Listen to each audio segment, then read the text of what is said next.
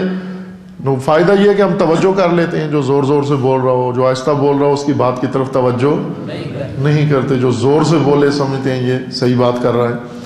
اور دوسرا نقصان یہ ہوتا ہے کہ جب ہم اس شور شرابے میں آتے ہیں تو کوئی اور آواز ہمیں سنائی نہیں دیتی. جب میں شور کروں یہاں پر، گیٹ سے کوئی آپ کو بلا رہا ہو، خطرے کی گھنٹی بجا رہا ہو، آپ کو ادھر گیٹ سے آواز دے رہا ہو کہ بھائی جان یا بزرگوں یا فلاں گاڑی چوری ہو گئی ہے آپ کی، اب چونکہ میں ادھر ممبر پہ شور مچا رہا ہوں لہٰذا وہ خطرے کی آواز آپ تک نہیں پہنچے گی. یہی ہمارے ساتھ ہو رہا ہے. شور شرابہ بہت ہے پاکستان میں، ہر طرح کا شور شرابہ ہے. میڈیا میں آپ جا کر دیکھیں شور شرابہ ہے، سیاست میں شور شرابہ ہے، مذہب میں شور شرابہ ہے. اس شور شرابے میں ہمیں الارم سنائی نہیں دے رہے ہیں، بج رہے ہیں مسلسل الارم، لیکن ہم سن نہیں رہے ہیں. بہت سارے الارم بج رہے ہیں. حافظ کا ایک شعر ہے بڑا خوبصورت، حافظ شیرازی، نام سنا ہوا ہے نا، حافظ شیراز شاعر ہے بڑا معروف، فارسی زبان کے معروف شاعر ہیں، حافظ کے نام سے معروف ہیں. ان کا ایک شعر ہے، خوبصورت شعر ہے کہ بعض گھنٹیاں بج رہی ہیں لیکن ہم انہیں سن نہیں رہے ہیں، کہ مرا در منزل جانان چه امن عیش چون ہر دم، مرا در منزل جانان. یہ بزرگ فارسی پڑھے ہوئے مکتب میں، آج کل فارسی نہیں پڑھتے لوگ، ویسے کہتے ہیں کہ پڑھو فارسی بیچو تیل. اب تو تیل بھی نہیں بیچنے کے لیے، بھلے اب تو کہنا چاہیے کہ پڑھو فارسی بیچو سی این جی، وہ بھی نہیں ہے، ابھی محروم ہو گئے آپ. باہر کیا فارسی بزرگ سمجھا کرتے تھے، پڑھتے تھے پہلے فارسی، خوبصورت مضامین ہے فارسی میں، بہت سارا علمی مواد ہے. باہر کیا اس مصرے میں حافظ کا فرمانا ہے کہ مرا در منزل جانان چه امن عیش چون ہر دم، جرس فریاد می دارد بربندید محمل ہا. یعنی یہ دنیا، یہ منزل جانان ہے، یعنی یہ میری سرگرمی کی دنیا جہاں پر میں رہ رہا ہوں، اس میں مجھے کوئی چین نہیں ہے. کیوں چین نہیں ہے؟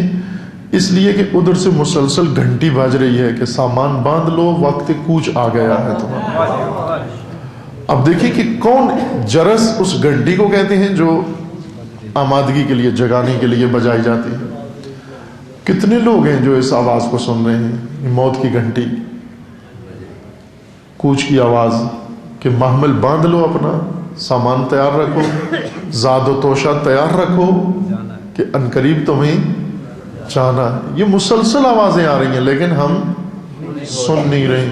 مثلا ہم جاتے ہیں کسی کے جنازے میں شرکت کر کے آ جاتے ہیں، صرف ایس ایم ایس کر دیتے ہیں فلاں مر گیا، اس کے لیے فاتحہ. وہ اس کے لیے تو فاتحہ، اس کی موت کی خبر تیرے لیے گھنٹی ہے. ہر موت کی خبر میرے لیے گھنٹی ہے کہ تو بھی سامان باندھ لے، تیرا بھی وقت بہت قریب آ گیا. لیکن آپ دیکھیں، میں نے ابھی تک شاید ہزاروں مومنین و ہزاروں لوگوں کی موت کی خبریں سنی ہیں لیکن ابھی تک سامان اپنا نہیں باندھا، یعنی تیاری نہیں کی. اب اسی طرح کچھ خطرے کی گھنٹیاں ہیں جو بج چکی ہیں پاکستان میں، ان گھنٹیوں کو سننے کی ضرورت ہے. بہت ساری گھنٹیاں پاکستان میں خطرے کی بچ چکی ہیں، اور وقت بعض کا گزر چکا ہے جس کی سزائیں مل رہی ہیں ہمیں، اور بعض ایسے ہیں کہ اب بھی اگر ان گھنٹیوں پہ کان دھرا جائے اور ہوشیار ہو جائیں تو ان سے بچا جا سکتا ہے۔ کچھ مسائل میں تو نہیں بچا جا سکتا چونکہ ہو چکا، وقت گزر چکا ان کا، لیکن کچھ مسائل ابھی بھی روکے جا سکتے ہیں۔ لیکن پہلے اس شور میں تھوڑا سا انسان الگ ہوتا ہے۔ مثلا آپ مجلس ہو رہی ہے یا کہیں شور شرابہ ہے، بچے کھیل رہے ہیں، عورتوں کا مثلا زیادہ گفتگو ہو رہی ہے، آپ کو فون کال آتی ہے تو اٹھ کے تھوڑا سا باہر چلے جاتے ہیں۔ ایک تو ادب کی وجہ سے کہ کیا کریں یہ کام، جب سے موبائل فون آئے ہیں ادب ختم ہو گیا ہے، ہر آدمی کی آواز ہر آدمی کو سننا پڑتی ہے۔ مثلا 10-20 آدمی ہیں، 10-20 گھنٹیاں بار بار بجتی ہیں، اور اب تو مجالس میں بھی، نماز میں بھی، نماز جمعہ میں بھی، اور ادھر سے اعلان کرتے رہتے ہیں بھائی مہربانی کر کے گھنٹیاں فون کی آف کر لو، لیکن آف نہیں کرتے، وہ بجتی رہتی ہیں۔ کوئی بے ادبی ہے یہ، مجلس کی حرمت تقدس کے خلاف ہے، مسجد کی حرمت کے خلاف ہے، نماز جماعت کے دوران یہ گھنٹیاں بجتی ہیں، محفل کے بھی خلاف ہے کہ بڑی محفل میں فون آتا ہے، سارے بیٹھے ہوئے ہیں چھوٹے بڑے، ایک آدمی وہیں پر فون، ہیلو کیا حال ہے، میں نہیں آ سکتا، تو وہ گھنٹوں بولتے رہتے ہیں، لوگ منتظر ہیں اس کا فون بند ہوتا کہ ہم اپنی بات کریں۔ یہ ہر چیز کے ساتھ کچھ آداب ہوتے ہیں، فون انہوں نے بنا کے بھیج دیا، آداب نہیں بھیجے ساتھ چائنا نے، تو آداب ہمیں خود ہی سیکھ لینے چاہیے۔ اب ضروری تو نہیں کہ چائنا سے آداب آئیں تو ہم فون کے سننے کے آداب سمجھیں گے، خود کچھ آداب مراد ہونے چاہیے کہ اس کو وائبریشن پہ لگا لو، گھنٹیاں نہ بجیں،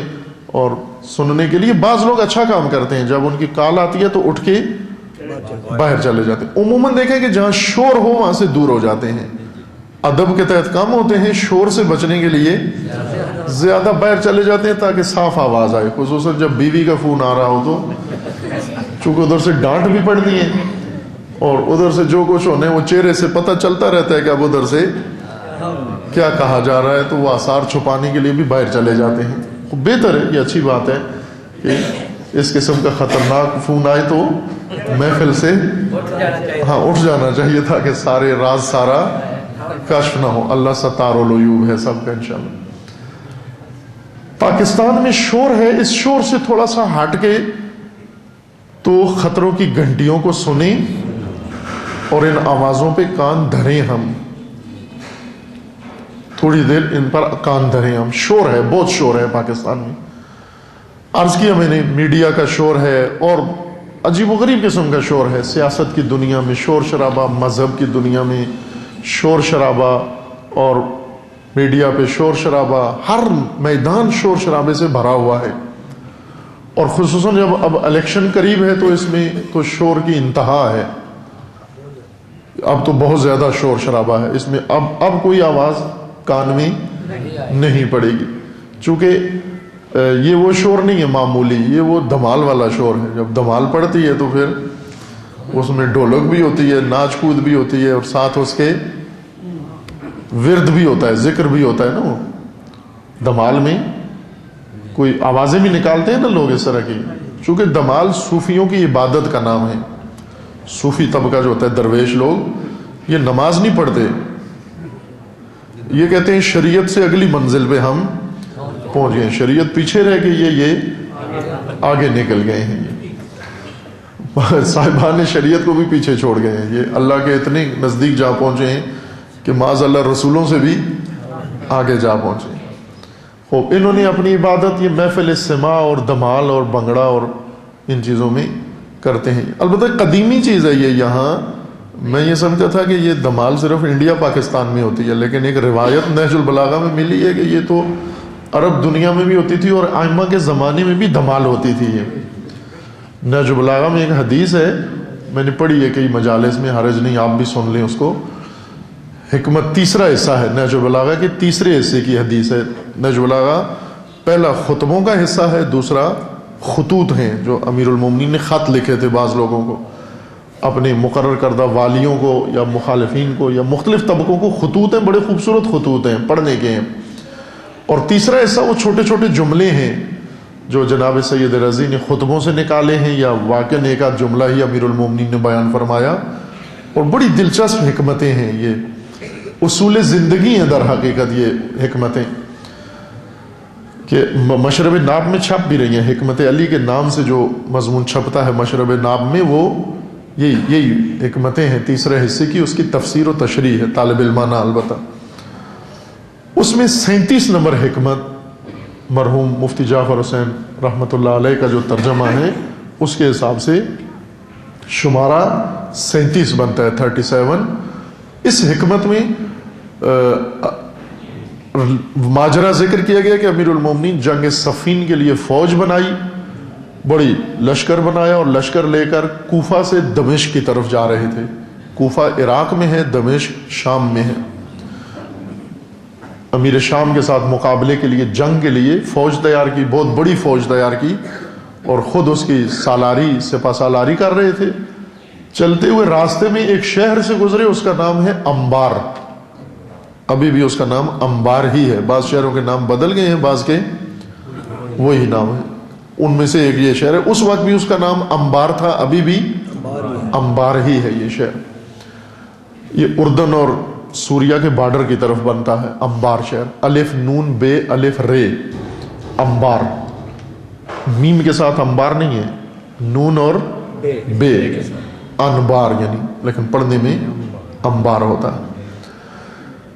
یہاں سے جب گزرے، یہاں روایت میں ہے کہ دہقان کسان، چونکہ اچھا زرخیز علاقہ ہے، نخلستان کھجوروں کے جو کھیت باغات تھے یا اور کھیتی باڑی کرنے والے لوگ، ان کو جب پتہ چلا کہ امیر المومنین کا گزر ہو رہا ہے ہمارے شہر کے قریب سے، تو یہ سارے اکٹھے ہوئے اور شہر سے باہر آئے امیر المومنین کے استقبال کے لیے.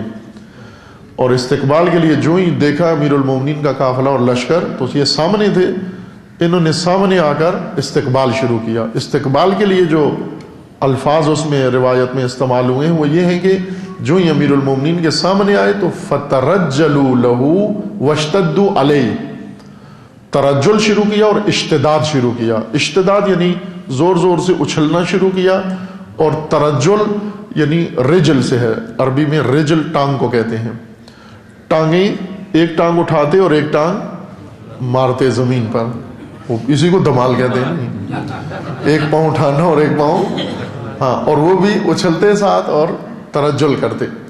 امیر المومنین نے حیرت سے دیکھا، حیران ہو کر. اب منظر آپ کے سامنے ہونا چاہیے کہ منظر یہ ہے کہ جنگ کے لیے جا رہے ہیں، دشمن بیٹھا ہوا ہے ادھر، اس کو سرکوب کرنے کے لیے، بغاوت کو چلنے کے لیے، اور خود امیر المومنین ایک بڑا لشکر لے کر جا رہے ہیں. سامنے سے مرید آئے اور استقبال کے لیے لشکر کا اور امیر المومنین و سپہ سالار کا استقبال کر رہے ہیں، بنگڑا اور دمال کے ذریعے سے، ترجل و اشتداد کے ذریعے سے. امیر المومنین کو بہت تعجب ہوا، اور حضرت نے حیرت سے پوچھا اپنے ساتھیوں سے یا ان کے جو سینئر تھے ان سے، استقبال کرنے والوں سے، کہ ما ھذا الذی صنعتموہ، یہ کیا کام ہے جو تم کر رہے ہو؟ تو انہیں بھی بہت تعجب ہوا. المومنین ہے، امیر المومنین کو بھی تعجب ہو رہا تھا، انہیں بھی تعجب ہو رہا تھا. امیر المومنین کو تعجب تھا، یہ کیا کر رہے ہو آپ؟ انہوں نے کہا کہ آپ کا استقبال کر رہے ہیں. کہا یہ ایسے استقبال ہوتا ہے؟ کہا ہاں، نعظم بہ امراءنا، اس طرح سے ہم اپنے امیروں کا اور اماموں کا اور رہبروں کا استقبال کرتے ہیں.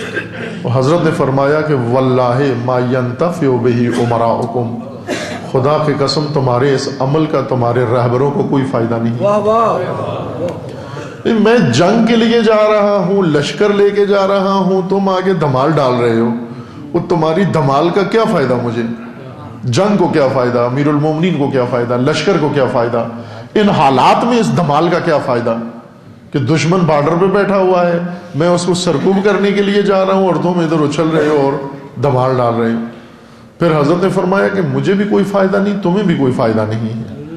اور اسی روایت میں حضرت نے فرمایا کہ یہ تمہارے لیے دنیا میں مشقت ہے اور آخرت میں شقاوت ہے. یعنی دنیا میں تھکاوٹ ہے اور آخرت میں شقاوت ہے. دمال ڈالنا آسان کام نہیں ہے. اب یہ جو دل کے مریض ہیں یہ تو بالکل نہ ڈالیں، دوسرے بھی نہ ڈالیں. جو نہیں ہے مریض، اللہ صاحب کو سلامت رکھے انشاءاللہ. لیکن دیکھا ہے ہم نے دمالیوں کو کہ بہت سخت کام ہے گرم سردیوں میں بھی پسینہ ان کا نکل رہا ہوتا ہے، تو اس کا مطلب ہے سخت کام ہے دھمال ڈالنا۔ حضرت نے فرمایا یہ دنیا میں تھکاوٹ ہے اور آخرت میں شقاوت ہے، عذاب ہے آخرت کا، یہ نہ اس سے مجھے کوئی فائدہ ہے نہ اس سے تمہیں کوئی فائدہ ہے، اور اس طریقے سے تم مجھے کیا، دین کو کیا فائدہ پہنچا رہے ہو دھمالوں سے۔ دھمال ایک شور شرابہ ہے، ایک انسان کے جذبات ہیں ابھر آتے ہیں۔ اب یہ پاکستان میں جذبات کا نام عشق رکھا ہوا ہے، فلمی دنیا میں شہوت کا نام عشق ہے، مذہبی دنیا میں جذبات کا نام عشق ہے۔ عزیز من، عشق نہ شہوت کو کہتے ہیں نہ جذبات کو کہتے ہیں، جذبات و شہوات کا نام عشق، عشق ایک الگ چیز کا نام ہے، عشق ایک مقدس چیز کا نام ہے، عشق بہت ہی عالی صفت ہے انسان کے لیے۔ شہوات و جذبات عشق کے زمرے میں نہیں آتے، شہوات حیوانی چیز ہیں، جذبات ایک عام انسانی عمل ہے، اور عشق الہی ہوتا ہے ہمیشہ، عشق ہمیشہ الہی ہوتا ہے۔ لیکن ہم ان کو اچھے نام دے دیتے ہیں، یہ ہمارے عشق ہے جی، ہمارا یہ جذبات میں آ جاتے ہیں تو کہتے ہیں یہ عشق ہے ہمارا۔ خوب طبلہ جہاں بھی باج رہا ہو، عشق کے لیے طبلہ ضروری نہیں ہے، جذبات ابھارنے کے لیے طبلہ چاہیے نہ کہ عشق کے لیے۔ عشق کو خلوت چاہیے ہوتی ہے نہ کہ طبلہ چاہیے ہوتا ہے۔ عشق ہمیشہ انسان کا خدا کی بارگاہ میں ظاہر ہوتا ہے، جس طرح امیر المومنین خدا کی بارگاہ میں عاشقانہ عبادت کرتے تھے۔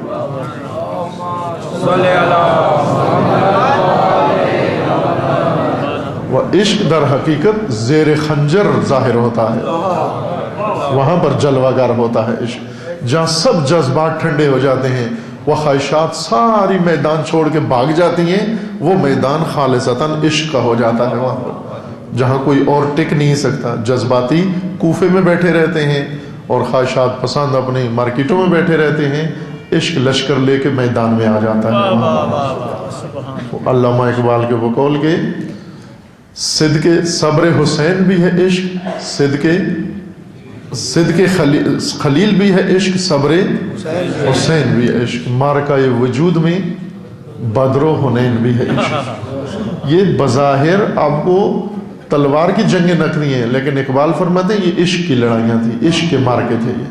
یہ صدق خلیل ابراہیم کا آگ میں جانا یہ بھی عشق تھا، اور حسین کا زیر خنجر سجدہ کرنا یہ بھی عشق تھا، اور بدر و حنین و احد و خیبر و خندق بھی عشق تھا۔ یہ میدان ہے عاشقوں کے، باقی لنگر پہ ٹوٹ پڑنا یہ عشق کا میدان نہیں ہے، دیکھ پکا کے کھا جانا یہ عشق کا میدان، جذبات میں آ کے دھمال شروع کر دینا یہ عشق کا میدان، یہ جذبات کا میدان ہے، احساسات ابھار دیتے ہیں۔ خصوصاً میوزک سے، موسیقی سے عشق نہیں ابھرتا، موسیقی سے جذبات ابھرتے ہیں۔ ہمیشہ جذبات بھی تو ہے نا انسان میں، اور عموماً جذبات میں ہی ہم رہتے ہیں، کم تر ہے جو جذبات سے باہر آئیں، عقل کے کوئی ذریعے کچھ سوچیں یا میدان دیں کسی اور چیز کو۔ باہر کے دھمال جذباتی چیز ہے، شور شرابہ ہے۔ ابھی آپ کے ملک میں سیاسی دھمال کی تیاریاں ہو رہی ہیں، طبلے تیار کیے جا رہے ہیں ابھی، اور پارٹیاں اپنا اپنا تیار کر رہی ہیں، سیاسی پارٹیاں۔ یہ بھی ایک دھمال ہے، سیاسی دھمال۔ چونکہ کچھ کام ہم مزاجن کرتے ہیں، دیکھیے پاکستانی قوم مزاج کی زیادہ پابند ہے، سوچتے کم ہیں ہم، سب کی بات ہو رہی ہے، شیعہ سنی کی اس میں کوئی تفریق نہیں ہے، امت رسول اللہ کی بات ہو رہی ہے کہ پاکستان میں مزاج سے زیادہ ہم کام لیتے ہیں، یا یوں کہیں کہ مزاج کے اوپر زیادہ چلتے ہیں، ہم سارے کام مزاج سے کرتے ہیں۔ مثلا کھانا پینا جو ہم کھاتے ہیں تو ہم مزاج کے ذریعے سے کھانے کا انتخاب کرتے ہیں، کھانا پکانے کا جو طریقہ ہے ہمارا وہ بھی مزاج کی آواز پہ لبیک ہے، نہ کہ مثلا اس میں غذائیت کی طرف توجہ نہیں ہوتی، سارا ذائقے کی طرف ہے۔ تمام دنیا کے ڈاکٹروں کا اجماع ہے کہ مرچ، یہ سرخ مرچ یہ انسان کے لیے نقصان دہ، اس سے السر ہوتا ہے، اس سے تیزابیت ہوتی ہے، اس سے ہزار بیماریاں جنم لیتی ہیں۔ لیکن ہے کوئی پاکستانی جو یہ کہے کہ میں مرچ نہیں کھاؤں گا ڈاکٹروں کے کہنے کی وجہ سے؟ خود ڈاکٹر سب سے زیادہ کھاتے ہیں. فتویٰ کچھ اور ہے اس کا اور عمل کچھ اور ہوتا ہے. اور سب سگریٹ کی ڈبیا کے اوپر لکھا ہوتا ہے خبردار سگریٹ صحت کے لیے مضر ہے، اور اسی میں پیتے بھی ہیں، بیچتے بھی ہیں، بناتے بھی ہیں، لکھ بھی دیتے ہیں ساتھ اس میں. کیوں کرتے ہیں یہ کام ہم؟ کون سی چیز ہے جو یہ جملہ کس کو کہہ رہا ہے خبردار تمباکو نوشی صحت کے لیے مضر ہے؟ یہ عقل کو سنا رہے ہیں. اور عقل تو سگریٹ نوش نہیں ہے، مزاج سگریٹ نوش ہے. سناتے عقل کو ہو، پیتے مزاج کے ذریعے. اسی طرح آپ کہتے ہو جی ڈاکٹر صاحب کہہ دیتے ہیں آپ مرچ مسالہ مضر ہے آپ کے لیے، یعنی عقل کو کہہ رہے ہیں کہ آپ کی عقل کو کہ مضر ہے. لیکن مرچ مسالہ تو عقل کی پسندیدہ چیز نہیں ہے، مزاج کی پسندیدہ. جو مزاج کی خوگر و مزاج کے سامنے مجبور قوم ہو، وہ عقل روز روشن کی طرح اسے کہے یہ غلط راستہ ہے، لیکن مزاج پھر بھی اس کو اس راہ پر لے چلتا ہے، کھلا دیتا ہے مزاج اس کو. ہم تمام مضر چیزیں کھاتے ہیں مزاج کے ہاتھوں مجبور ہو کر. کتنے شوگر کے مریض دیکھے ہوں گے آپ نے جو سویٹ ڈش پہ ٹوٹ پڑتے ہیں، عبادت سمجھ کے کھاتے ہیں، جبکہ انہیں پتہ ہے کہ یہ ہلاکت ہے، یہ زہر ہے. شوگر کے مریض کے لیے شوگر سویٹ ڈش زہر ہے، لیکن وہ کھائیں گے. ساتھ توجیہات بھی کر لیتے ہیں، کبھی تو عین فریضہ دینی اس کو قرار دے کر کھاتے ہیں. جی مومن کی دعوت ہے، مومن کی دعوت ٹھکرانا شرعن سے ہی، دیکھیں شریعت سے ثابت کیا اس نے. شوگر کے مریض نے اپنے مزاج کی آواز کو پورا کرنے کے لیے، مزاج کی ڈیمانڈ کو، چونکہ مزاج مجبور کرتا ہے کہ کھاؤ یہ، اور ہم ضعیف ہیں، مزاج کے ہاتھوں تابع ہیں، ہم کمزور ہیں.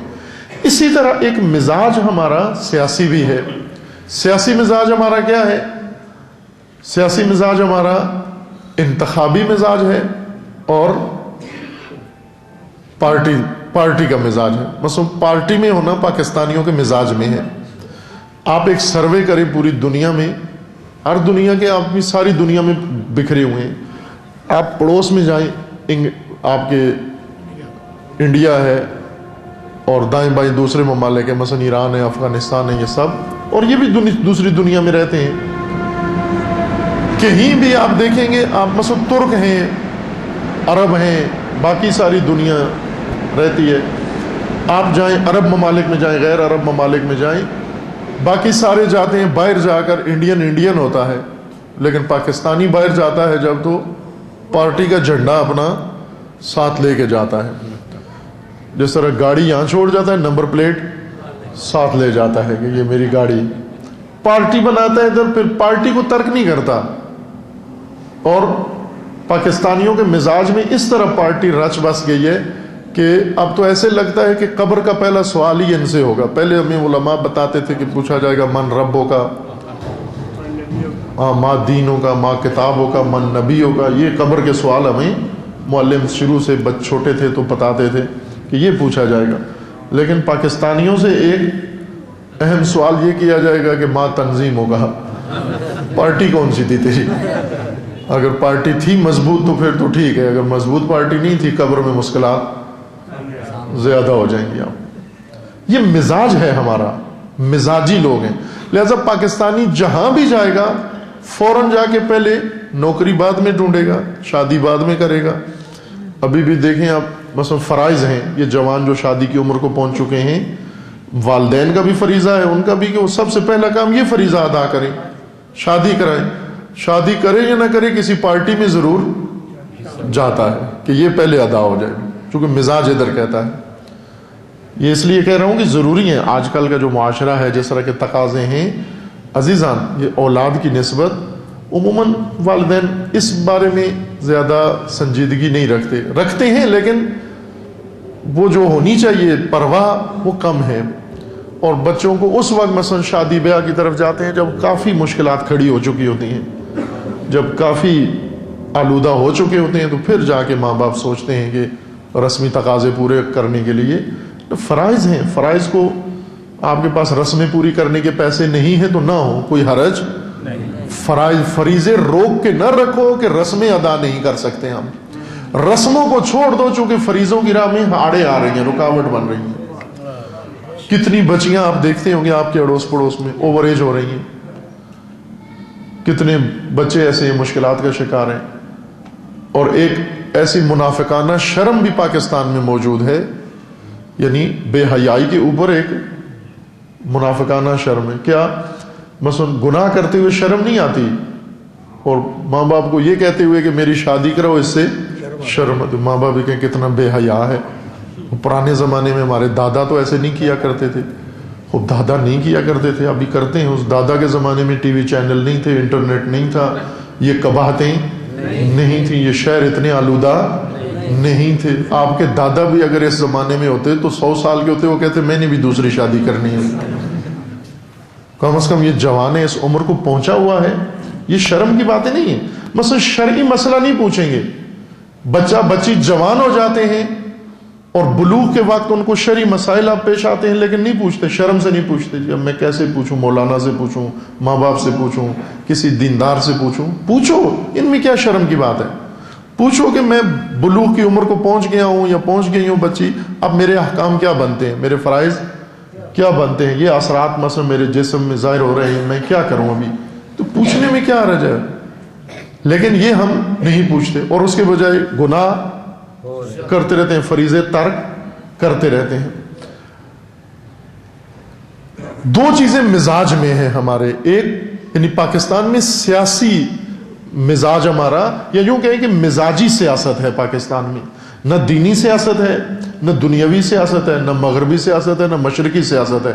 پاکستان کی سیاست کا نام اگر رکھیں تو مزاجی سیاست ہے. جس طرح ہمارے کھانے مزاجی کھانے ہیں سارے، اسی طرح سیاست بھی ہم مزاجی سیاست کرتے ہیں. مزاجی سیاست کے لیے ابھی تیاریاں ہو رہی ہیں بھرپور طریقے سے. مذہبی، غیر مذہبی، علماء، غیر علماء، سب کو چھوڑ چھاڑ کے ہر جگہ. اب یہاں مجلس ختم ہوگی، پھر باہر جائیں گے مومنین آپس میں، پھر یہ گفتگو کریں گے. فلاں نے یہ بیان دیا ہے، وہ یہ کر رہا ہے، یہ ادھر جا رہا ہے، وہ ادھر جا رہا ہے، یہ کدھر جائے گا، ہم کدھر جائیں گے، تم کدھر جاؤ گے، سب کدھر جائیں گے. یہ سیاسی تبصرے اس وقت ہو رہے ہیں. ضرورت جہاں پر شکرانہ نعمت خدا کی ضرورت ہے، خصوصاً یہ ایام ربیع الاول پاکستان کے موجودہ حالات کے تناظر میں، قرآن مجید جو ہم سے چاہ رہا ہے، یا ایھا الذین آمنوا استجیبوا للہ وللرسول اذا دعاکم لما یحییکم. اے مومنو، اے ایمان لانے والو، اللہ اور اس کے رسول کی آواز پر لبیک کہو جب وہ نجات، بقا اور حیات کی طرف تمہیں بلائیں. ان کی ندا پر لبیک کہو. ما آتاکم الرسول فخذوہ وما نہاکم عنہ فانتہوا. جس چیز کی طرف تمہیں رسول اللہ بلاتے ہیں وہ رسول اللہ سے لے لو، جو لے کر آئے ہیں وہ لے لو رسول اللہ سے. لیکن شور شرابے میں ہمیں کچھ سنائی نہیں دیتا. خصوصاً یہ ابھی سیاسی دھمال جو شروع ہوگی اور ہونے کی تیاریاں ہو رہی ہیں، اس دوران کوئی کسی کی بات سننے کے لیے تیار. حتیٰ آپ یہ دیکھیں کہ اس شور میں بنیادی فریضہ ربیع الاول میں امت بھول بیٹھی. اس سیاسی شور میں، مزاجی سیاست کے شور میں، اس شور شرابے میں ساری امت، شیعہ و سنی و حتیٰ وہ جو ہر موسم میں میلاد رسول برپا کرتے ہیں، وہ نبی کی آمد و مرحبا و مرحبا و مرحبا، پوری دنیا کے کان کر دیے ہیں، لیکن جب وقت آیا تو خاموش ہو گئے. کتنا نامناسب ہوتا ہے کہ انسان شور کر رہا ہو، جب وقت آئے بولنے کا وہاں پر آواز ہی نہ نکلے. ساری عمر تم میلاد مناتے ہو، ساری عمر تم پورا سال آقا کی آمد ہے، مرحبا، صلی اللہ مرحبا، فلاں مرحبا. مرحبا کا جب وقت آیا تو اب بھول بیٹھے، شور میں دب گئی آواز. یعنی یہ جو اس صدی کا سب سے بڑا جرم، سب سے بڑی جنایت، سب سے بڑا مصائب اس صدی کا یہ تھا کہ رسول اللہ کی بارگاہ میں اس ناپاک شیطان نے بے حرمتی کی، گستاخی کی ہے رسول اللہ کی شان میں. فلم بنائی توہین آمیز، کہ البتہ پہلے سے ایک تسلسل کے ساتھ یہ عمل تھا، لیکن اوج پہ اس کو پہنچایا یہ فلم بنا کر. اور ابھی بھی وہ فلم پوری دنیا میں چل رہی ہے، عام ہے، مسلمان ممالک میں، غیر مسلمان ممالک میں. یہاں پر ایک ویب سائٹ پر پابندی ہے، باقی سب پہ پڑی ہوئی ہے، جا رہی ہے. اور امت مسلمہ ربیع الاول میں مذہبی و غیر مذہبی سب کے سب یہ طبلے کی آواز، سیاسی طبلے کی آواز پر سیاسی دھمال کی تیاریاں کر رہے ہیں اور ناچ رہے ہیں. فریضہ کیا بنتا تھا ربیع الاول میں؟ ربیع الاول میں فریضہ یہ بنتا تھا کہ آپ دفاع کرو حرمت رسول اللہ کا، تقدس رسالت کا، کہ اگر یہ حریم و یہ حرم تم نے بچا لیا، تمام حرم و حرمتیں تمہاری بچ جائیں گی، اور اگر یہ حرم نہ بچا سکے کچھ بھی نہیں بچے گا. خدا رحمت کرے علامہ اقبال کو، بیدار مغز، آگاہ مغز. اقبال کے زمانے میں بھی دھمال تھی، لیکن اقبال دھمال پہ ناچتے نہیں تھے، دیکھتے، تماشا دیکھنے بھی نہیں جاتے تھے. بہت دھمالیں تھیں اقبال کے زمانے میں، لیکن اقبال ہمیشہ بیداری کی ندا دیتے رہے امت کو. جب لوگ بیٹھ کے مثلا محافل میلاد منعقد کرتے تھے، وہ ہدیہ نعت و عقیدت رسول اللہ کی بارگاہ میں پیش کرتے تھے، اقبال نے بھی رسول اللہ کی بارگاہ میں ہدیہ پیش کیا. کیا ہدیہ پیش کیا؟ ہدیہ شکایت پیش کیا. وہ اقبال ایسے تھے، اللہ کو بھی شکایت کی اور رسول اللہ کی بارگاہ میں بھی شکایت کی. اور رسول اللہ کی بارگاہ میں کیا شکایت پیش کی؟ اے باد صبا کملی والے سے جا کہیو پیغام میرا. اے باد صبا کملی والے سے جا کہیو پیغام میرا. ابھی ہمارے نعت خان کیا کرتے ہیں کہ ہمیں مدینے میں ایک دن ویزا مل جائے، مدینے کی ٹکٹ مل جائے، مدینے کی گلی میں جا کے کھو جائیں، پھر واپس ہی نہ آئے، وہیں فلیٹ لے لیں، وہیں نوکری ڈھونڈ لیں، وہیں دکان لے لیں. اب ظاہر ہے مدینے کے 5 اسٹار ہوٹلوں میں ابھی جس کو جگہ مل جائے تو اس سے بہتر اور کیا ہو سکتے ہیں، کیونکہ دنیا میں اس وقت سب سے زیادہ بڑے ہوٹل مدینہ اور مکہ میں ہیں. اتنی پوری دنیا میں عالیشان ہوٹل نہیں ہے. ٹورزم کا ٹورسٹک شہر بن گئے دونوں، کہ مدینے میں جا کے کھو جائیں. ہاں، وہ مدینے میں تو جا کے کھو جاؤ گے، پاکستان کا کیا بنے گا، اپنے ملک کا کیا بنے گا. مدینے والی ہستی انہوں نے تمہیں اس شہر کی ماموریت دی ہے کہ یہاں پر تم اس شہر کو مدینہ بناؤ، تم اس شہر کو مدینہ بناؤ. تم اس معروف ہدیے میں جو اقبال پیش کرتے ہیں، باد صبا کملی والے سے جا کہیو پیغام میرا، قبضے سے امت بیچاری کے دین بھی گیا دنیا بھی گئی. اس امت بیچاری کے قبضے سے دین بھی چلا گیا اور دنیا بھی چلی. آج کیا رہا ہے ہمارے اختیار میں؟ کیا رہا ہے، کیا بچا ہے ہمارے پاس؟ اسی میں پوری نظم نہیں سنانی آپ کو، ایک شعر جو خصوصی سنانا تھا وہ یہ تھا. اے قیس، عزت ہے، یوں ہے شعر، عزت ہے محبت کی قائم، اے قیس حجاب محمل سے. عزت ہے محبت کی قائم، اے قیس حجاب. قیس مجنو کا نام ہے، وہ جو فرضی قصہ ہے تمثیلی، لیلا اور مجنو کا قصہ، اسے استعمال کیا تشبیہ کے طور پر. قیس یعنی مجنو، اے مجنو یعنی محبت کرنے والا. جس کو بھی محبت ہے اس کا تشبیہ دی گئی ہے قیس سے. جس کو اللہ سے محبت ہے، جس کو رسول اللہ سے محبت ہے، جس کو دین سے محبت ہے، جس کو بھی محبت ہے، اس محبت کرنے والے کو محبت کے آداب معلوم ہونے چاہیے.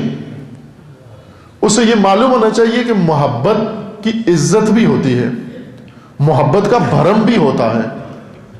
جو شخص محبت کرتا ہے محبت کا بھرم ہوتا ہے. جو محبت کا بھرم نہ بچا سکے محبت نہیں بچتی، اور جب محبت ہی نہیں بچتی تو محبوب بھی نہیں بچتا، محب بھی نہیں بچتا. عزت ہے محبت کی قائم، اے قیس حجاب محمل سے. محمل جو گیا عزت بھی گئی، غیرت بھی گئی، لیلا بھی گئی. اگر تم حجاب محمل نہیں بچا سکے تو محمل لٹ جائے گا. اگر محمل لٹ گیا تو عزت بھی لٹ جائے گی. عزت لٹ گئی تو غیرت بھی لٹ جائے گی، اور اگر غیرت لٹ گئی تو لیلا بھی چلی جائے گی.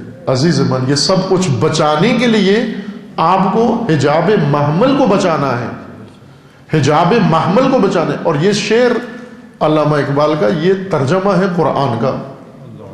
آیت قرآن ہے، 2 دفعہ قرآن مجید میں یہ آیت نازل ہوئی ہے، جس کا ترجمہ علامہ اقبال نے یہ کیا ہے، لولا دفع اللہ الناس بعضهم ببعض لہدمت صوامع وبیع وصلوات ومساجد یذکر فیہا اسم اللہ، کہ اگر لوگ دفاع نہ کریں، لوگ اٹھ کے دفاع نہ کریں اور حملہ وروں کو پسپا نہ کریں، حریم و حرم کی حرمت بگاڑنے والوں کو، پائمال کرنے والوں کو نہ روکیں، تو کیا ہوگا؟ مقدسات دین سارے کے سارے پائمال ہو جائیں، مسجدیں ویران ہو جائیں گی، نمازیں ویران ہو جائیں گی، کلیسے ویران ہو جائیں گے، عبادت گاہیں ویران ہو جائیں گی، تمہارے احترام تقدس سارا نابود ہو جائے گا۔ اس لیے اٹھو، دفاع کرو، لولا دفع اللہ الناس بعضهم ببعض، اٹھ کے دفاع کرو اس حریم کا، اس محمل کا۔ اگر یہ محمل باقی رہا تمہارا سب کچھ باقی ہے، اگر حرمت رسول اللہ باقی رہی مسلمان کی حرمت باقی ہے، دین کا احترام باقی ہے، اسلامی ممالک کی حرمت باقی ہے، امت مسلمہ کی حرمت باقی ہے۔ یہ فریضہ سب سے پہلے عائد ہوتا ہے۔ سید الشہداء جب حج کے لیے گئے 59 ہجری میں، جس دن مسلمانوں نے حج کی تیاریاں کی، احرام باندھے، سید الشہداء نے احرام کھول دیا 8 ذی الحجہ کو۔ 8 ذی الحجہ کو حج شروع ہوتا ہے، تیاری کرتے ہیں مسلمان، مکہ سے روانہ ہوتے ہیں منا کے لیے۔ اس دن رسول اللہ نے، اس دن سید الشہداء نے احرام کھول دیے۔ کیوں کھولے؟ یہ بتانے کے لیے کہ اس وقت حرمت حج بچانے کا وقت ہے، نہ رسومات حج بجا لانے کا وقت ہے۔ جب حرمتیں باقی ہوں تو رسومات کا وقت ہوتا ہے، جب حرمتیں ہی پائمال ہو رہی ہوں تو پھر رسومات کی ادائیگی کا وقت نہیں ہوتا، پھر حرمتیں بچانے کا وقت ہوتا ہے۔ اب ہم حرمتیں پائمال ہو رہی ہیں، ہم رسومات سے بھی آگے بڑھ کر ہم صرف دھمال میں مشغول ہونے کی تیاریاں کر رہے ہیں۔ اس وقت ہے، ربیع الاول وقت تھا کہ حرمت رسول اللہ کے لیے آواز اٹھانے کی، پوری ملت آواز اٹھاتی۔ لیکن آپ نے دیکھا ربیع الاول گزر گیا، 12 ربیع الاول بھی گزر گیا، 17 ربیع الاول بھی گزر گیا، سوائے رسمی بیانات کے اور انہی رسوماتی محافل کے کچھ اور بات آگے بڑی نہیں ہے۔ ورنہ ہونا یہ چاہیے تھا، اور کسی دنیا میں ہوتا نہ ہوتا، پاکستان کے اندر یہ عاشقان رسول یہ میدان میں آتے۔ یہ ماہ عقیدت رسول اللہ و عشق رسول اللہ کا مہینہ ہے، کم از کم ادنا سا کام جو کرتے کہ گستاخ رسول کو سرزمین پاکستان سے نکال باہر کرتے۔ لیکن آپ دیکھیں بڑے بڑے لوگ آئے میدانوں میں آ کر سیاسی دھمال، اسلام آباد میں گئے جمع ہو کر دھمال ڈال کے واپس آ گئے، ایک نام بھی نہیں لیا حرمت رسول اللہ کا۔ جہاں پر بیٹھے ہوئے تھے اس سے چند 100 میٹر پر، شاید چند 100 میٹر 200 میٹر دور وہاں سے امریکہ کی ایمبیسی بنتی تھی۔ اتنی مخلوق اگر بیٹھ کر صرف لا نہیں کرتے امریکہ کو تو وہ نابود ہو جاتا وہاں، لیکن نام نہیں لیا۔ کیوں نہیں لیا؟ اس لیے کہ خطرے کی گھنٹیاں و الارم جو بج رہے ہیں وہ دمال کے شور میں دب گئے ہیں، مزاجی سیاست کے دمال کے شور میں دب گئے، فرائض ہم سے ترک ہو گئے ہیں۔ ابھی ہوگا پھر ایک دمال پڑے گی سارے کے سارے۔ میں ایک ملک میں گیا پاکستان سے باہر تبلیغ کے لیے، تو وہاں پر ان لوگوں نے ایک اپنا پرابلم بیان کیا، جی ہمارے پاس وقت نہیں ہے، ہم مصروف ہیں، 12 گھنٹے جاب کرتے ہیں، 1 گھنٹہ ڈرائیو کرتے ہیں جاتے ہوئے، 1 گھنٹہ آتے ہیں، یہاں بڑی مصروف زندگی ہے مولانا، آپ لوگ تو ادھر فارغ ہو، بیکار ہو، آپ کا کوئی کام نہیں ہے، ہم ادھر بہت زیادہ مصروف ہیں۔ اور ہم نے کہا ٹھیک ہے، جن کی جاب ہے وہ تو مصروف ہیں، لیکن یہ جو بے روزگار ہیں ان کے پاس کیوں وقت نہیں ہے؟ جن کی جاب ہی نہیں ہے، گورنمنٹ سے پیسہ لیتے ہیں ہر ہفتے جا کر، وہ چیریٹی فنڈ لے کر کھاتے پیتے ہیں، ان کے پاس بھی وقت نہیں۔ جن کا کام کاج ہے ان کے پاس تو چلو ایک جواز ہے کہ وقت نہیں ہے، ہم آفس جاتے ہیں، دکان پہ جاتے ہیں۔ جن کا کوئی کاروبار روزگار و جاب نہیں ہے ان کے پاس بھی وقت نہیں ہے۔ تعجب تو ہوتا ہے وہاں پر عزیزان۔ یہاں بھی ایسے ہی ہے کہ ابھی اس دمال میں جو ووٹر ہیں وہ تو ووٹر ہیں، انہوں نے ووٹ ڈالنے، لیکن آپ کو پتہ ہے کہ پاکستان کی اکثریت آبادی کے ووٹ، چونکہ یہاں پر شناختی کارڈ ہونا ووٹر کے لیے ضروری، اس کا ووٹر کے طور پر اندراج ہونا بھی ضروری، اور اکثریت کے ووٹ نہیں ہوتے، درج ہی نہیں ہے، اور جو تھے 3 کروڑ ویسے ہی اس کمیشن نے خارج کر دیے کہ یہ اصل بوگس ووٹر ہیں، یہ ووٹر ہی نہیں ہیں۔ اور پاکستان میں جو الیکشن بھی ہوتے ہیں وہ آپ کو پتہ ہے وہ میجک الیکشن ہوتے ہیں، میجک یعنی جادو کے باکس رکھے جاتے ہیں، ووٹوں کے جو باکس ہوتے ہیں صندوق جادوئی باکس ہوتے ہیں، اس کے جادو ہونے کی علامت یہ ہے کہ اس میں 30 ووٹ ڈالے جاتے ہیں، نکلتے 3000 ہیں، اس میں سے ڈالتے 30 ووٹ ہیں یا 300 نکلتے 3000 ہیں۔ اور دوسرا جادو یہ ہوتا ہے کہ ڈالتے کسی اور کے لیے نکلتے کسی اور کے لیے۔ خوب ظاہر ہے یہ پاکستان میں ہی ایسے ہوتا ہے، غیبی امداد سے الیکشن ہوتے ہیں، منتخب کیا کسی اور کو جاتا ہے، ہوتا کوئی اور ہے۔ جن کے ووٹ نہیں ہے وہ سب سے زیادہ سرگرم ہے، جن کا ووٹ ہی نہیں ہے سرے سے وہ زیادہ سرگرم ہے، چونکہ مزاجی سیاست ہے۔ مزاجی سیاست میں انسان سوچتا نہیں ہے، جیسے میں نے مثالیں دی، شوگر والا مزاجن شوگر کھاتا ہے، اس کو پتہ ہے کہ یہ تباہی ہے میری، مرچ کھاتے ہیں، مسالے کھاتے ہیں، اچار کھاتے ہیں، تیل کھاتے ہیں، گھی کھاتے ہیں، آلودہ ہر چیز کھاتے ہیں، مزاج کے ہاتھوں مجبور ہیں ہم۔ اکثر جو تیزابیت کا شکار ہیں سموسے پکوڑے کھا کھا کے اپنا حال تباہ کیا ہوا ہے، مزاج کے ہاتھوں مجبور ہے، ورنہ عقل تو کہتی ہے یہ سب مزے رہیں تیرے لیے۔ یہ مزاج ہماری سیاست و دین پر بھی حاکم ہے۔ مثلا ہمارا مزاج ہے کہ ہم اپنی پسند کا دین کو بنائیں، بس خطیب سے تقاضا کرتے ہیں کہ ہمارے مزاج کی بات کرو جس پہ ہم خوش ہوں۔ مثلا وہ بیچارے محنت کر کے کہاں سے چٹکلے اور ٹوٹکے اور پتہ نہیں کیا کیا۔ ایک نے مجھے کہا کہ آپ جو مجلس پڑھتے ہو وہ آسان ہے، ہم جو پڑھتے ہیں بہت مشکل ہے۔ میں نے کہا کس سے کیسے ہماری آسان ہے آپ کی مشکل ہے؟ تو کہنے لگے کہ اس لیے کہ آپ کتابوں سے پڑھ کے آ کے بیان کر دیتے ہو، چونکہ کبھی کبھی کتاب بھی ساتھ لے آتے ہیں۔ وہ کہتے تھے یہ تو کوئی کام ہی نہیں ہے، کتاب سے پڑھ کر آ کر لوگوں کو سنا دینا۔ تو میں نے کہا آپ کیا کرتے ہو؟ کہا ہم تو گھڑ کے لاتے ہیں۔ اور میں نے کہا وہی بات تو صحیح کہتا ہے کہ پڑھنے سے گھڑنا زیادہ مشکل کام ہے۔ اب یہ اتنے لمبے لمبے مضمون گھڑتے ہیں تو کتنا ٹائم لگتا ہے ان کا۔ لیکن مزاج ہمارا یہی تقاضا کرتا ہے کہ گھڑی ہوئی بات بتاؤ، پڑھی ہوئی نہ بتاؤ، گھڑ کے بتاؤ، اس کے بغیر ہمیں چین۔ یہ مزاجوں سے تھوڑا سا اپنے آپ کو آزاد کرے عزیز من۔ کھانے پینے میں بھی مزاجوں سے دوری اختیار کرو، مزاج ڈبو رہے ہیں ہمیں۔ دین میں مزاجوں سے مزاجوں کو الگ کرو، اور سیاست میں بھی مزاجوں کو الگ کرو۔ عقل سے کام لیں، درایت سے کام لیں، فہم سے کام لیں، ادراک سے کام لیں، شعور و بصیرت سے کام لیں۔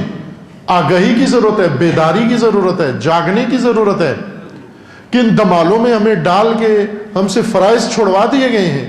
ربیع الاول کا فریضہ پوری امت ترک کر کے بیٹھ کے ہر جگہ سیاسی گٹھ جوڑ ہو رہا ہے، اور سیاسی گٹھ جوڑ کا نام اب رکھ دیا، وہی نقطے پہ آ گیا جو نتیجہ لینا تھا۔ جو نعمت ہم سے چھوٹ گئی، کفران نعمت ہم نے کیا، وہ ہے نعمت عظمائے وحدت، نعمت عظمائے وحدت، جس کا حکم خدا دے رہا ہے، اللہ کا حکم ہے وَاعْتَصِمُوا بِحَبْلِ اللَّهِ جَمِيعًا وَلَا تَفَرَّقُوا، اللہ کی رسی کو، حبل اللہ کو مضبوطی سے سارے تھام لو اور تفرقہ مت کرو، تفرقہ مت کرو۔ اور رسول اللہ کا فرمان ہے وحدت، قرآن کا حکم ہے وحدت ہے۔ وحدت رکن دین ہے، نہ ایک مصلحتی قدم ہے۔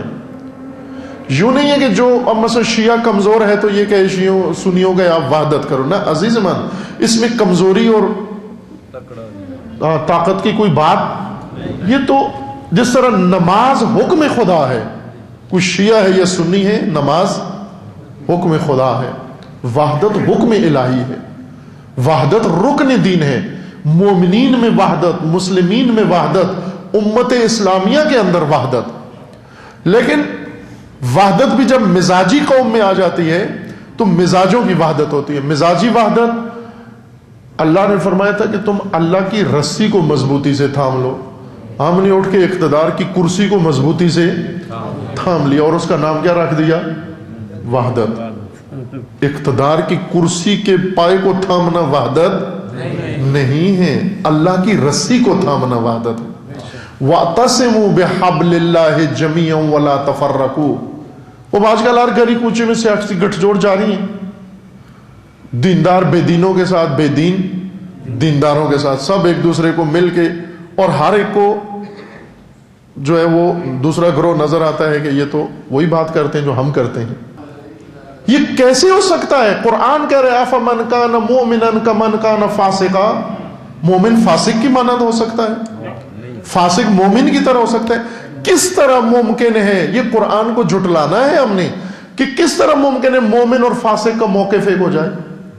اگر ایک ہو گیا ہے تو پھر یا فاسق نہیں ہے یا یہ مومن نہیں ہے۔ اگر فاسق و مومن کا موقف ایک ہو جائے تو یا فاسق نہیں رہا یا مومن نہیں رہا۔ اور یہ طے ہے کہ فاسق و مومن جب ملتے ہیں تو نتیجہ ایمان نہیں ہوتا بلکہ نتیجہ فسق ہوتا ہے۔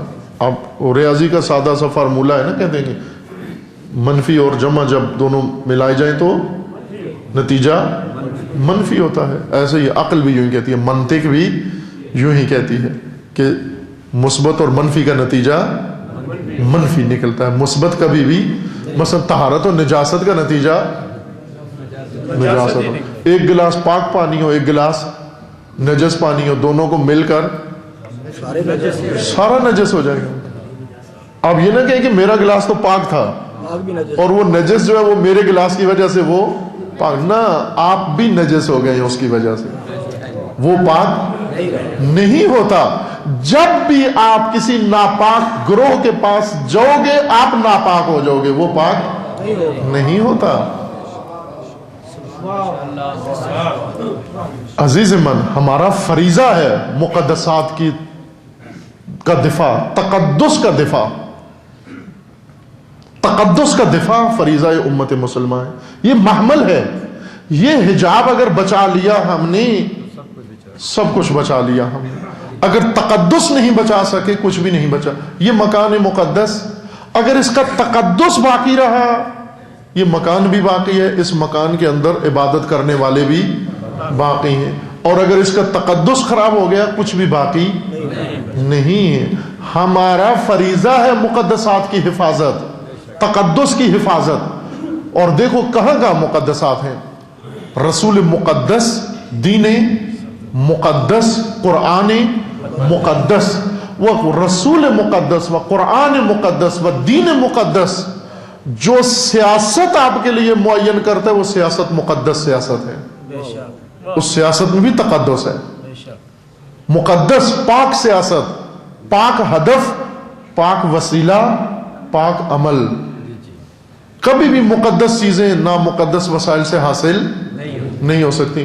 آپ بعض لوگ ہیں کار خیر کرتے ہیں، آپ جیسے محکمے میں ہیں، جہاں بھی ہیں مومنین ہیں، بعض وہاں رشوت لیتے ہیں، اس رشوت کے پیسے سے مسجد بنا دیتے ہیں، نہیں بن سکتی۔ اس پیسے سے مسجد، اس پیسے سے امام بارگاہ نہیں بن سکتی، اس پیسے سے مجلس نہیں ہو سکتی، چوری کے پیسے سے مجلس نہیں ہو سکتی، ٹیکس چرا کے اس پیسے سے مسجد نہیں بن سکتی، خمس چرا کے اس پیسے سے مسجد نہیں، کوئی کار خیر نہیں ہو سکتا چوری کے پیسے سے۔ کیوں کہ کار خیر اللہ کی راہ مقدس ہے، اور اللہ کی مقدس راہ میں نامقدس پیسہ آنے سے وہ راہ بھی نامقدس ہو جاتی ہے،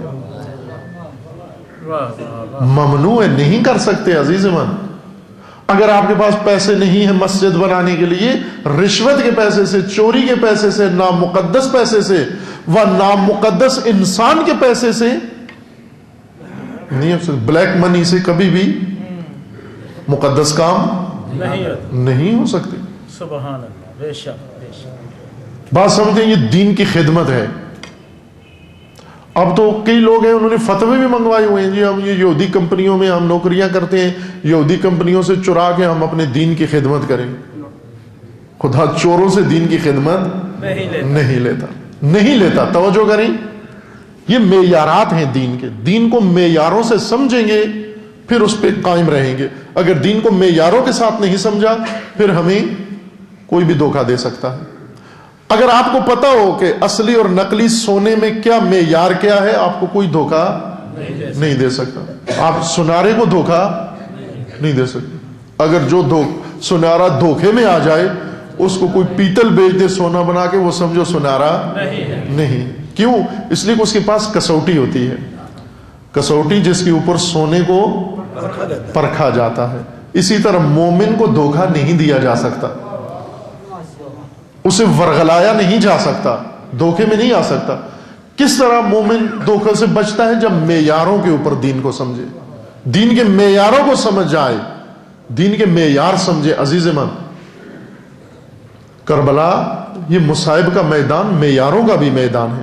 سید الشہداء علیہ السلام سفر کربلا میں ایک شخص جو حضرت کا ساتھی جاننے والا یا بعض ذاکرین کے بقول دوست حضرت کا عبید اللہ ابن حر جوفی, شخص کا نام ہے عبید اللہ ابن حر جوفی. یہ کوفے کے رہنے والا تھا. جب کوفہ کے حالات گڑبڑ ہوئے, یعنی امام علیہ السلام نے تیاری کی کوفہ جانے کے لیے, ادھر سے عبید اللہ ابن زیاد کوفہ میں آ گیا اور اس نے آ کر کنٹرول کر لیا. اب کوفہ کی حالت عجیب و غریب ہو گئی, لوگ حیران پریشان کہ اب کیا کریں, عبید اللہ کا ساتھ دیں یا ابو عبداللہ کا ساتھ دیں. اس کشمکش میں کوئی چھپ گئے, کوئی دب گئے, کوئی بھاگ گئے, کوئی کدھر چلے گئے کدھر چلے گئے. بڑا عجیب و غریب ماجرا ہے یہ. اس کی وضاحت کی ضرورت ہے کہ کوفہ میں فرد کا آپریشن ضروری ہے کہ یہ کہاں تھے یہ اس وقت. یہ بعد میں جو بڑے چیمپئن ہیرو بنے, یہ اس وقت کہاں تھے؟ یہ جب عبید اللہ ابن زیاد آیا تو یہ کدھر گئے تھے یہ سارے لوگ؟ یہ پردہ ڈال دیتے ہیں عموماً جب یہاں پہنچتے ہیں. جس طرح امام حسین علیہ السلام کوفہ کے دوراہے سے موڑ آئے, کوفہ نہیں گئے.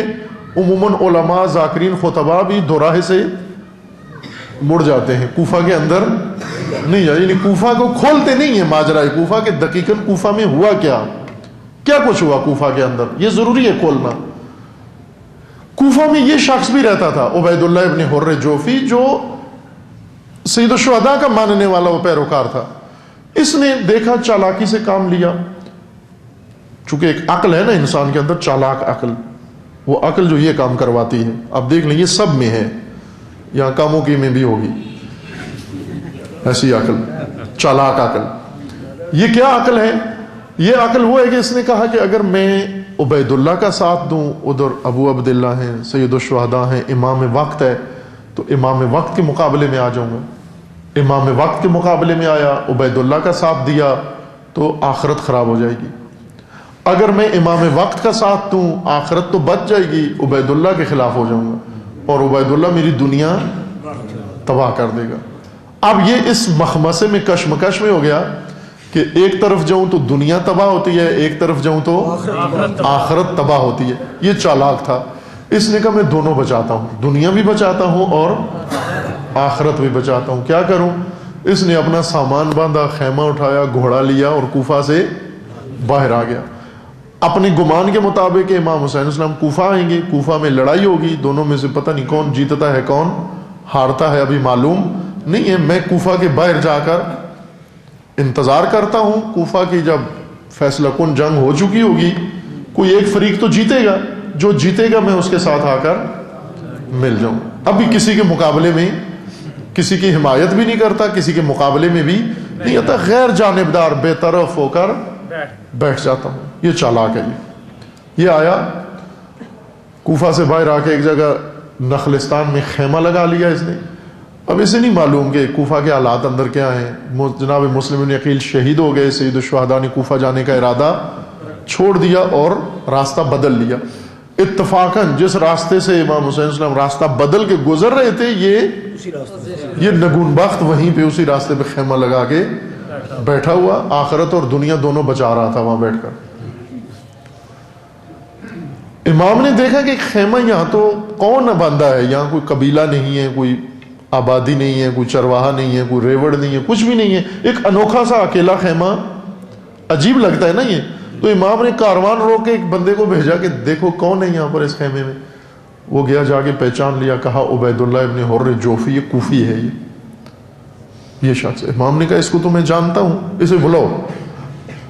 پیغام ملا کہ آپ کو امام بلا رہے ہیں. تو اس نے کہا کہ میں اسی سے بھاگ کر آیا تھا کہ ان سے ملاقات نہ ہو میری, انہیں جا کر کہہ دو میں نہیں آتا, آپ سے نہیں, نہ آپ کے ساتھ ہوں نہ آپ کے دشمن کے ساتھ ہوں, میں غیر جانبدار ہوں. میں نے اس لیے کہا تھا یہاں بھی ہوں گے ایسے لوگ غیر جانبدار لوگ. وہ کہا میں نہ ادھر ہوں نہ ادھر ہوں, کسی کے ساتھ نہیں ہے. امام خود چلے گئے اس کے پاس. کیوں گئے؟ اس لیے کہ جو غرق ہو رہا ہوتا ہے کشتی نجات اس کے پاس جاتی ہے, نجات اس ڈوبتے کو بچانے. ان الحسین مصباح الہدی والسفینۃ النجات, یہ نجات کی کشتی. امام زمانہ بلندتر صلوات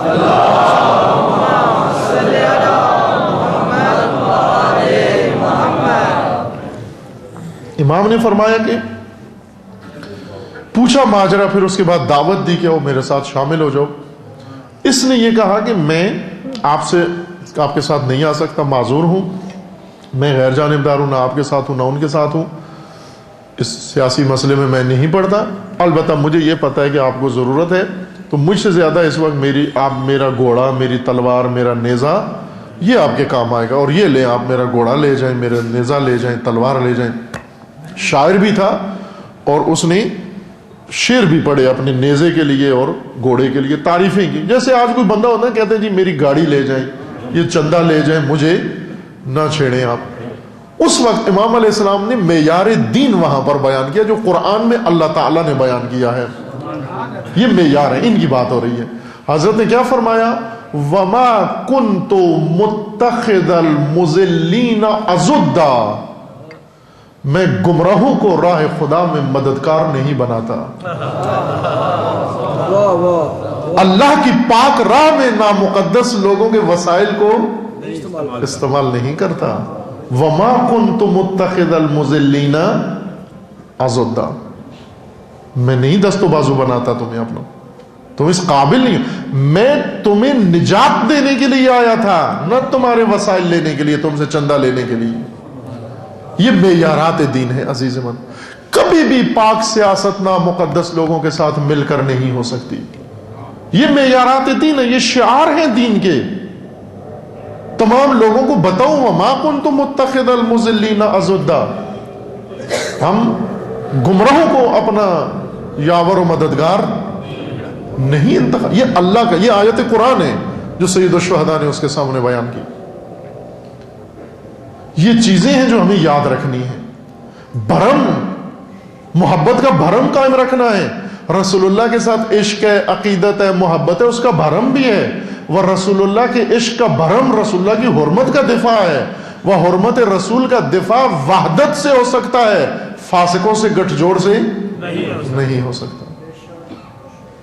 قریش مکہ کے بڑے بڑے سردار, یہ لاکھوں پتی لوگ, یہ رسول اللہ کو آ کر کہتے تھے کہ آپ کے ساتھ یہ جو اٹھتے بیٹھتے ہیں یہ بے روزگار بلال جیسے, اور یہ چرواہے اور کالی رنگت والے اور یہ سڑے سوکھے ہوئے, آپ ان کو دور کرو. یہ جب آپ کے پاس بیٹھے ہوتے ہیں تو ہم آپ کے ساتھ بیٹھ بھی نہیں سکتے چونکہ یہ ہمارے لیول کے نہیں ہیں. ان کو دور کرو تاکہ ہم آپ کے ساتھ آئیں. رسول اللہ نے کیا فرمایا کہ میں تم گمراہوں کی خاطر مومنین کو اپنے آپ سے دور کر دوں, ان مجاہدوں کو تمہاری خاطر میں دور کر دوں.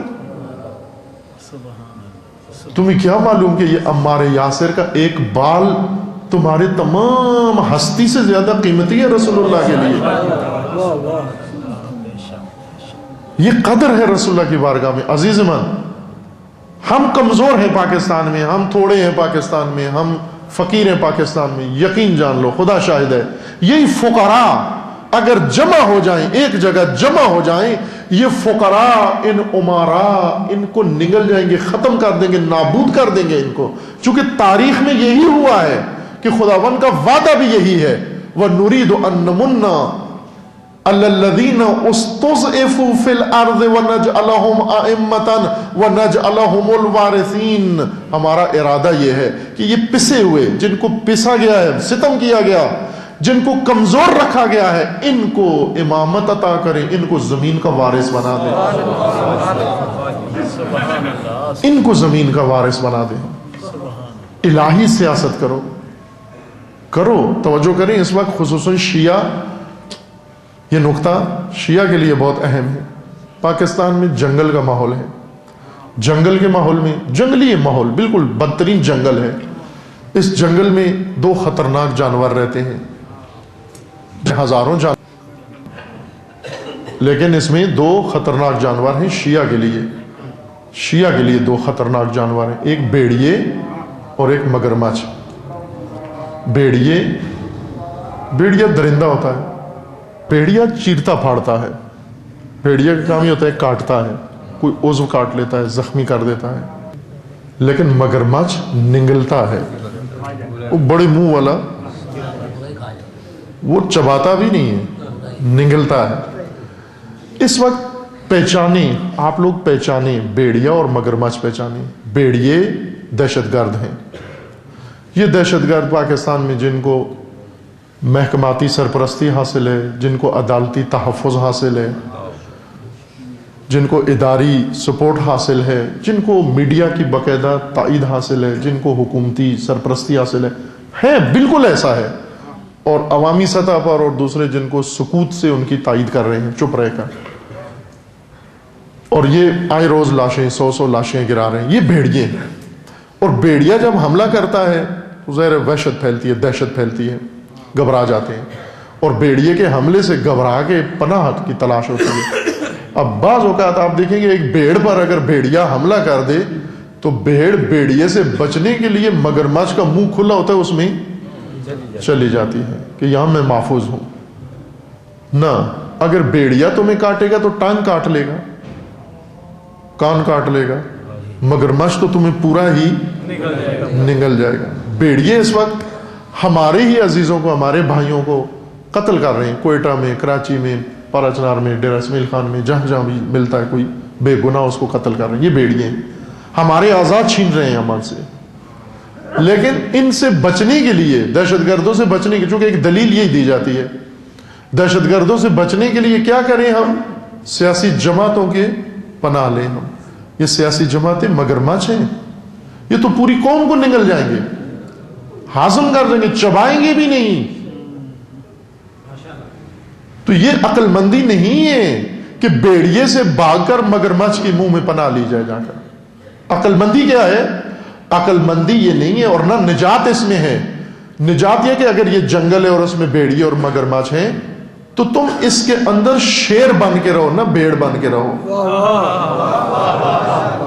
شیر بن کے رہو، جاگ کے رہو، بصیرت کے ساتھ رہو۔ شیر کو لڑنے کی ضرورت نہیں ہے، شیر کا ہونا ہی کافی ہے، شیر کا وجود ہی کافی ہے، کوئی بھیڑیا اس کے نزدیک نہیں آتا۔ کس طرح بنو گے شیر؟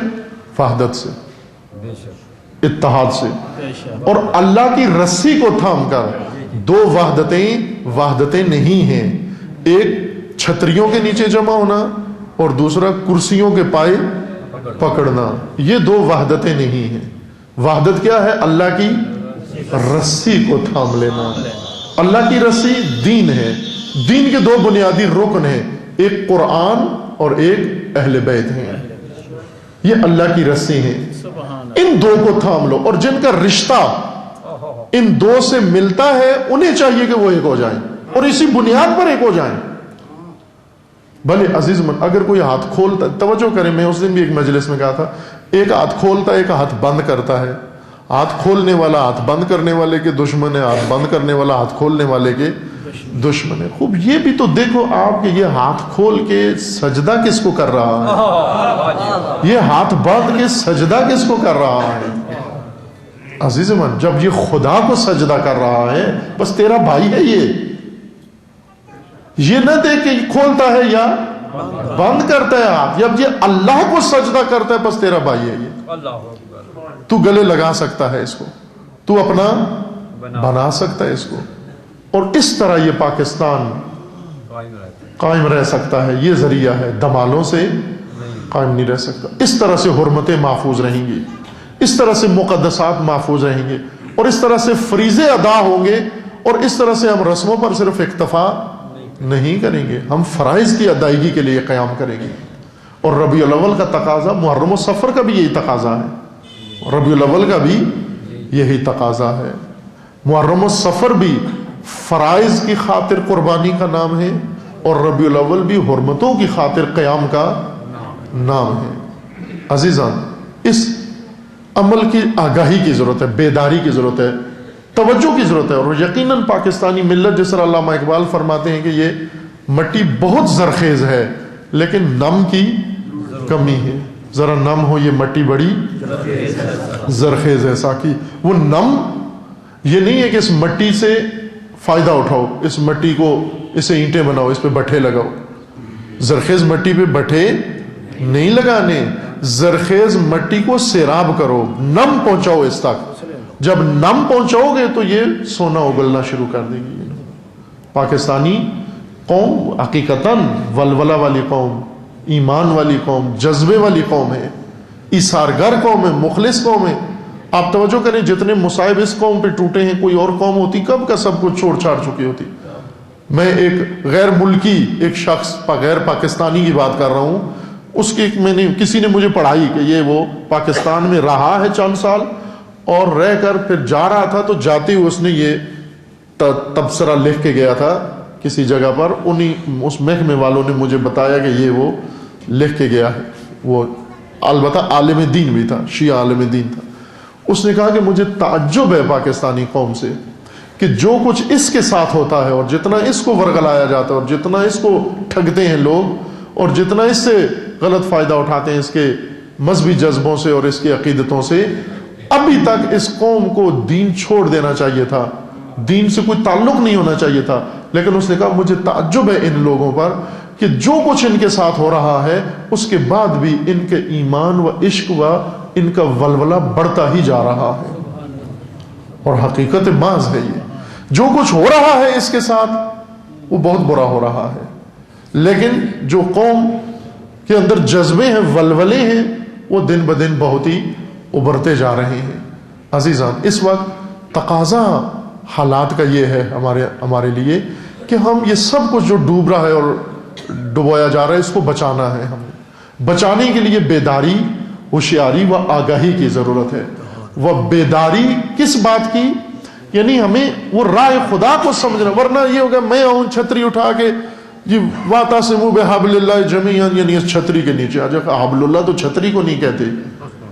میں ہوں آپ کو کہوں جی کہ یہ میرے مثلا جماعت ہے، اس میں آ جاؤ، یہ نہیں ہے۔ سیاسی گٹھ جوڑ کو نہیں کہتے وحدت، وحدت امت مراد ہے، وحدت دینی مراد ہے، وحدت ارکان دین مراد ہے، وحدت رکن، وحدت دین کے ارکان میں سے نماز کی طرح واجب ہے، اور گناہ ہے، معصیت ہے وحدت کے خلاف کام کرنا۔ رہبر معظم کا فتویٰ ہے کہ ہر وہ قول اور ہر وہ قلم سے نکلا ہوا لفظ جس سے مسلمانوں کی وحدت خدشدار ہوتی ہو، پارا پارا ہوتی ہو، وہ جملہ کہنا منبر پر، وہ لکھنا قلم سے حرام ہے شرعاً، وہ معصیت خدا ہے۔ اور نہ صرف یہ کہ ہم چھوڑ دیں تفرقہ، نہ وحدت کی کوشش کریں، تفرقہ ترک کریں اور وحدت کی کوششیں کریں۔ آپس میں مومنین دنیاوی و چھوٹے چھوٹے مسائل کو ترک کریں، شرح صدر پیدا کریں، ایک دوسرے کو گلے لگائیں، قریب ہوں، اور تمام مسلمین، شیعہ سنی و تمام مسلمان اس تفرقے کو چھوڑ کر اب ایک دوسرے کو گلے لگائیں، تاکہ اللہ کا وعدہ پاکستان میں سچا ہو۔ کون سا وعدہ؟ کہ ہم نے ارادہ کر لیا ہے کہ زمین کے مستضعفین و پسے ہوئے لوگوں کو زمین کا امام اور وارث زمین قرار دیں۔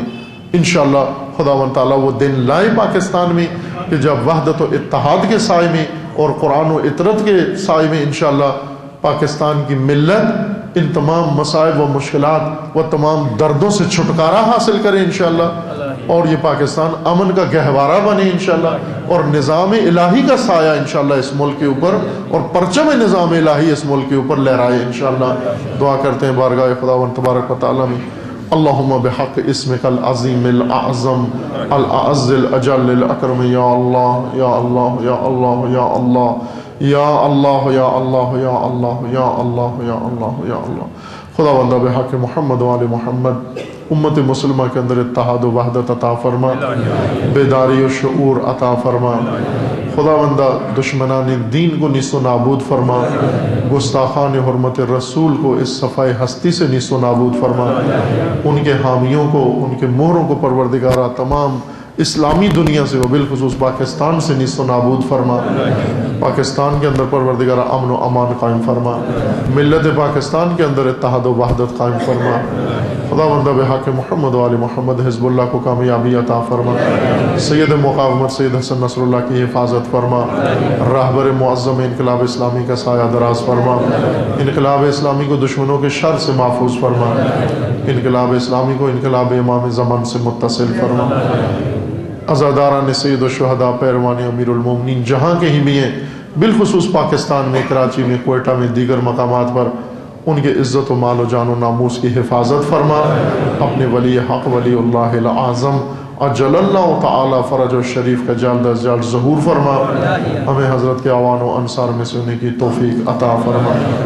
آپ اپنی سلامتی کے لیے، مومنین کے حفظ و امان کے لیے، پاکستان کے اندر امن و امان کے لیے، ملت اسلامیہ کے اندر وحدت و اتحاد کے لیے، و امت رسول اللہ کی بیداری کے لیے، و گستاخان رسول و دشمنان دین کی نابودی کے لیے 3 دفعہ بلند آواز سے محمدی صلوات پڑھیں۔